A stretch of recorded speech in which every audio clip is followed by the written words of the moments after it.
多謝主席，尊敬嘅行政長官閣下，澳門經濟適度多元發展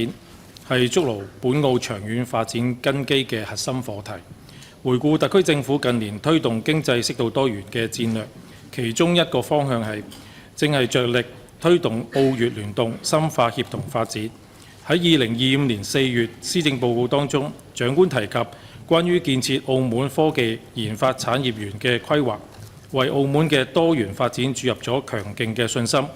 其內地企業出海陣地與海外項目落戶服務站嘅核心定位，清晰地指明咗澳琴聯動拼船出海嘅產業發展新方向。我哋關注嘅係如何將呢一個藍圖轉化為實質性嘅進展，特別係如何通過具體嘅制度設計，真正落實澳門平台加國際資源加橫琴空間加成果共用嘅發展模式，使到產業園能夠吸納國際科研企業人才、技術同埋資本集聚琴澳，成為推動大灣區創新發展嘅西部增進極。就此，請問行政長官閣下，關於科技研發產業園嘅建設，目前已取得哪些進展？政府未來又將如何着力以推動國家所需與澳門所長，喺該產業園內實現高效嘅雙向轉化？多謝。多謝李議員你提出嘅問題。科技研發產業園我正話都提過，但你係要求提出嚟咧，睇下點樣做到係嘛個規劃。科技產業研發園呢，就係正話講啦，係希望同橫琴一齊聯動，背靠祖國，然後呢，係面向海外，係咪我哋有一個利用澳門嘅優勢去推動我哋產業多元，作為一個項目大嘅一個推動力去做。其實大司長呢好清楚，我哋好多有中型或者一定規模嘅科技企業喺澳門有嘅，有上市嘅，有上市啊，阿余係咪？阿余委員，行政委員會嘅委員係嘛？唔係議員係同埋嗱你喺度咯，係咪？你上市都做得好成功㗎，但係呢，反映嘅意見就係我哋冇一個大嘅一個好似地方啊，俾佢哋去進一步發展，同埋呢引進一啲想嚟利用澳門呢個平台去發展嘅咁呢個科研企業。所以呢，我哋嘅定位就係根據企業嘅需求，市場主導，但係政府引導呢個定位，希望呢係同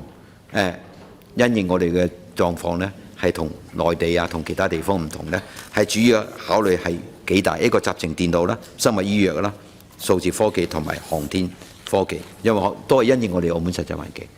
去推動嘅。而家嘅階段就係呢個月，阿大司長佢哋會公開諮詢，文旅區已經公開諮詢㗎。呢個月份下旬啦，大司長到就話俾你聽，希望各界亦都係同科技界大家呢係公開諮詢呢，係就佢嘅成個規劃啊、路徑啊，你聽聽大家嘅意見，亦都係請內地嘅有經驗嘅嗰啲實體呢機構嚟協助我哋規劃，按部就班，唔好急，按部就班真係規劃去做，希望呢係久久為功咁樣去做啦。亦都係為咗推過呢個產業園呢，係成立一個協調小組嘅，我去主持嘅。希望因為牽涉到城規啊、譚司長嘅範圍啊，有啲法律法規下一步階段要點樣配合呢個產業園嘅發展呢？為咗應付又為咗規劃呢個園呢，我哋特區政府都知道呢，我哋去內地唔同嘅區域去參觀了解過啦。響呢個下一步呢，係諮詢規劃，響佢之前呢，係先2026年呢，施政報告已經講咗啦，係有一個叫做呢澳門國際科技產業中心，因為我哋而家有一定嘅地方，先提供咁樣嘅中心呢，係吸取咗內地嘅經驗，係政府搭一個平台，等啲科研嘅企業咧先入嚟，